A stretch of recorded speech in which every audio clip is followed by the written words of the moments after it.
और वही आपको बता दें कि आईएएस मनीष रंजन ईडी कार्यालय पहुंच चुके हैं। आज उनसे ईडी कई सवालों पर पूछताछ करेगी और इसी पे अधिक जानकारी के साथ हमारे सहयोगी चित्रंजन हमारे साथ लाइव जुड़ चुके हैं। चित्रंजन, आज ईडी कई सारे सवालों को लेकर आईएएस मनीष रंजन से पूछताछ करेगी। फिलहाल क्या कुछ तस्वीरें वहां देखने को मिल रही हैं?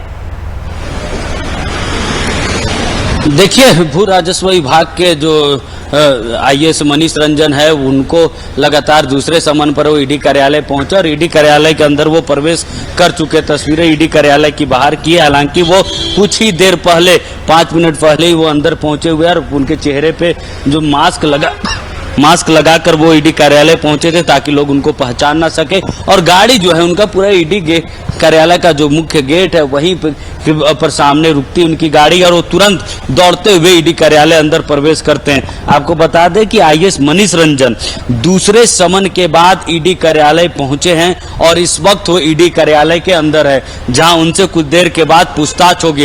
इससे पहले खुद मंत्री जो आलमगीर आलम है ग्रामीण विकास विभाग के, वो ईडी की कस्टडी में ईडी कार्यालय में ही है, जहां उनसे लगातार ईडी के अधिकारी पूछताछ कर रहे हैं। कल ही उनको न्यायालय में पेश किया गया था, जहां उनका जो उसके बाद से उनकी जो कस्टडी है वो 3 दिन बढ़ाई गई है। तो मंत्री आलमगीर आलम भी ईडी कार्यालय में ही मौजूद है और आज पूछताछ के लिए जब समन आईएएस मनीष रंजन को किया गया था दोबारा, तो आज वो पहुंचे। दोबारा समन के बाद वो ईडी कार्यालय पहुंचे हैं, जहां कुछ देर के बाद उनसे पूछताछ होगी। उसके बाद दोपहर के बाद आईएएस मनीष रंजन और मंत्री आलमगीर आलम को एक साथ आमने सामने बिठाकर पूछताछ करेगी। आपको बता दें कि आईएएस मनीष रंजन जो है वर्तमान में तो वो भू राजस्व विभाग के सचिव हैं, लेकिन वो ग्रामीण विकास विभाग के सेक्रेटरी पद पर पदस्थापित रह चुके हैं। यही कारण है कि उनको समन किया गया है। और मंत्री आलमगीर आलम के जो पीएस थे संजीव लाल, उनके नौकर के यहाँ जब पैसों का ढेर मिला था, उसके बाद वहां से कई डॉक्यूमेंट्स मिले थे, डायरी मिले थे, उसमें शॉर्ट फॉर्म में आईएएस मनीष रंजन का भी नाम का जिक्र आया था, जिनसे परसेंटेज का जो बंटवारा है वो हुआ था। तो उसी मामले पर मनीष रंजन को समन हुआ है, उसी मामले पर पूछताछ होनी है। और थोड़ी देर पहले जो है आईएएस मनीष रंजन ईडी कार्यालय पहुंचे हैं, जहां उनसे थोड़ी देर के बाद पूछताछ होनी है। तो तस्वीरें ईडी कार्यालय की है, जहां आईएएस मनीष रंजन अंदर प्रवेश कर चुके हैं और वहां उनसे पूछताछ जो है वो थोड़ी देर के बाद शुरू होगी। तो तस्वीरें ईडी कार्यालय के बाहर की। आपको बता दें कि ग्रामीण विकास विभाग में जो है करोड़ों रुपए का जो भ्रष्टाचार की बातें हैं वो सामने आई है। उसके बाद कई अधिकारियों को की लिस्ट ईडी कार्यालय ईडी के पास है, जिनको समन करके पूछताछ के लिए ईडी जो एक एक करके बुलाएगी। बहरहाल पहला नंबर जो है वो आईएएस मनीष रंजन का था। इससे पहले वो 24 तारीख को उनको बुलाया गया था ईडी कार्यालय, लेकिन वो नहीं पहुंचे थे। जिसके बाद दोबारा जो है ईडी ने समन किया था आज 28 तारीख आज के दिन को लेकर कि आज उनको उपस्थित होना ईडी कार्यालय। हालांकि संभावनाएं जताई जा रही थी कि आईएएस मनीष रंजन प्रधानमंत्री नरेंद्र मोदी के दौरे के कारण नहीं आ सकते हैं, ईडी को फिर एक बार इंतजार करना होगा। लेकिन ऐसा नहीं, समय देखिए 11:30 बज के लगभग 17-18 मिनट में जो आईएएस मनीष रंजन जो है वो ईडी कार्यालय पहुंचे और ईडी कार्यालय के अंदर वो प्रवेश कर चुके हैं, जहां उनसे कुछ देर के बाद पूछताछ होगी। साक्षी जी चित्रंजन, जिस तरह से आपने डायरी के जिक्र की, डायरी में एम से मिनिस्टर नाम भी कहीं ना कहीं मेंशन किया गया था, उसके बाद से मनीष रंजन का भी उसमें नाम था। और जब आमने सामने बिठाकर ईडी सवाल करेगी, पहले भी जब आलमगीर आलम के साथ जहांगीर को और ओएसडी संजीव को बिठा के पूछताछ किया गया था, तो कई सारे चीजें जो है वो खुलकर हमारे सामने आई थी। तो आज भी क्या ये हो सकता है कि जब आईएएस मनीष रंजन को और आलमगीर आलम को आमने सामने बिठाकर सवाल किया जाएगा तो क्या कुछ कई सारी जानकारी सामने निकल कर आ सकती है?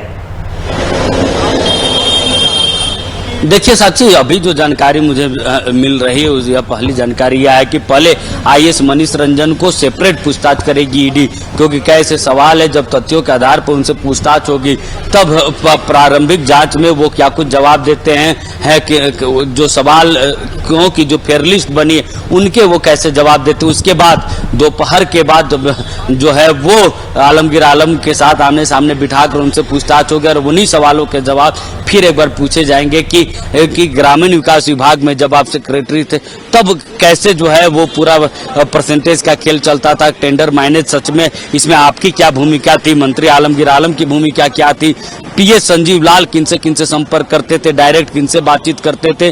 क्योंकि देखिए 2 लोगों के बिना ग्रामीण विकास विभाग में इतने बड़ा जो भ्रष्टाचार है वो नहीं हो सकता। देखिए जो चपरासी लेवल के जो साक्षी जो कर्मचारी होते हैं वो आपसे कितना ले सकते हैं? 5,000, 2,000, लाख, 2 लाख रुपया ले सकते हैं, लेकिन क्या कर्मचारी वो टेंडर मैनेज कर सकता है बिना मंत्री, बिना सेक्रेटरी, बिना सचिव के हस्तक्षेप के? तो पूरा बड़ा एक भ्रष्टाचार का खेल सामने आया जो ईडी लगातार जांच कर रही है। उन सभी सवालों के जवाब आज ईडी मनीष रंजन से भी और मंत्री आलमगीर आलम से एक बार फिर से सवाल जवाब करेगी और नए सिरे से आईएएस मनीष रंजन से जब पूछताछ होगी तो कई चीजें और भी खुलेंगी, कई लोगों के नाम सामने आ सकते हैं। क्योंकि देखिए मंत्री आलमगीर आलम से लगभग आज जो है 12वां दिन होगा जब ईडी के अधिकारी उनसे पूछताछ करेंगे, तो इन 12 दिनों में ईडी के सवालों के जवाब ठीक ढंग से नहीं दे पाए हैं मंत्री आलमगीर आलम। साथ ही लगातार जो ईडी के अधिकारी वह यही कहते आए हैं कि आलमगीर आलम जो है सपोर्ट नहीं कर रहे, पूछताछ में सहयोग नहीं कर रहे हैं ईडी को, क्योंकि कैसे सवाल के जवाब वो जवाबों पे चुप्पी साध ले रहे, जिसके कारण जो सवाल के जवाब है वो नहीं मिल पा रहे। तो देखिए जब आईएएस मनीष रंजन से जब पूछताछ होंगी उसी सवालों के जवाब एक बार फिर से जब ईडी ढूंढने की कोशिश करेंगे तो कोई और नामों के खुलासे होंगे। बहरहाल जो डायरी मिली थी उसमें और भी कई नाम है, कई भी ऐसे जो आईएएस अधिकारी हैं उनका भी नामों का जिक्र उस डायरी पे है।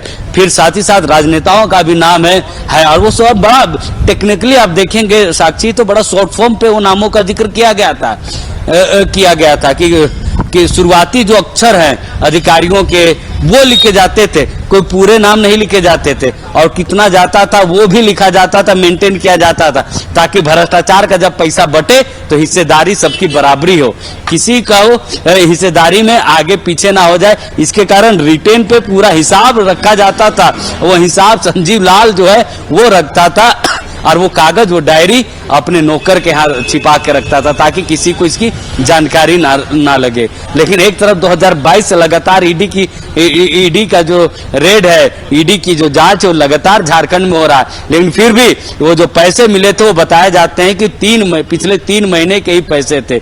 मतलब ईडी का भी खौफ जो है झारखंड के अधिकारियों नेताओं पे नहीं रहा। यही कारण है कि 2022 से जब ईडी के बड़े पैमाने पे भ्रष्टाचार पे जब जांच चल रही हो तब भी जो अधिकारी हैं, जो नेता हैं, वो इतने बड़े भ्रष्टाचार को खेल कर लेते हैं। साक्षी, तमाम जानकारी के लिए बहुत बहुत धन्यवाद चित्रंजन, आपने बहुत ही संक्षेप में बड़ी अच्छी तरीके से चीज़ों को समझाया। तो आपको बता दें कि आईएएस मनीष रंजन को आज ईडी कार्यालय पूछताछ के लिए बुलाया गया, वो पहुंच चुके हैं और अब देखना पड़ेगा कि वो ईडी के अधिकारियों को कितने सवालों के जवाब दे पाते हैं। फिलहाल इस बुलेटिन में इतना ही, हमें दीजिए इजाजत। देश दुनिया और आज की खबरों के लिए देखते रहिए TV45। नमस्कार।